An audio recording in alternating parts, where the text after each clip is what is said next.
Danielle Smith betrayed her party for Jim Prentice, and he did nothing for her. This is the character of Jim Prentice, that he would abandon Danielle Smith after she gave up everything for him. He could have disqualified her opponents, which he had in other ridings. He didn't. She was the leader of the opposition who decided to stop opposing him because she selfishly believed it was the right thing to do. She was wrong. Not only was she wrong, but of 4 Wildrose MLAs who crossed the floor 4 months ago and faced nomination races, including Smith, 3 lost, and the 4th had his opposition disqualified, so he was acclaimed.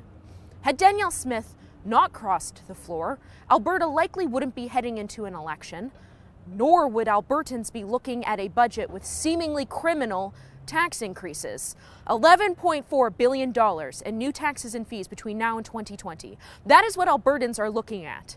That includes increases to the personal income tax, increases to fuel taxes, so gas and diesel will go up, increased taxes on insurance premiums, on liquor, on just about everything, while completely ignoring government spending. Why not slash the pay and pension of overcompensated public employees, for instance?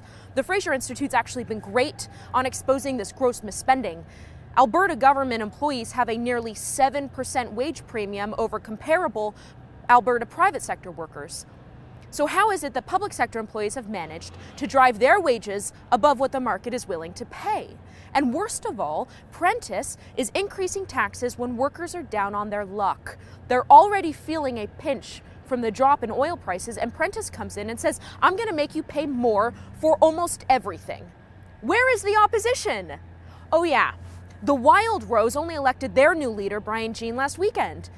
Had Prentice not managed to kneecap the opposition and Danielle Smith not abandon her principles and cross the floor, the political situation would have been dramatically different. In fact, the political climate is ripe for the Wildrose to capitalize. A new poll out by an Alberta think tank, Mainstreet Technologies, shows the PCs and the Wildrose in a dead heat at 24% support. Less than 4 months ago, the same pollster showed Prentice and the PCs in the lead at 44% compared to 20% for the Wildrose. Only 33% of Albertans support the budget. Too bad there isn't a healthy opposition to counter it. Alberta political watchers may be weary of polls in Alberta, but as we saw in the last election, things can change actually quite quickly. Maybe the numbers will stabilize and maybe they won't. But perhaps this is reason to think that the Wildrose will be in a position to do something dramatic in this election.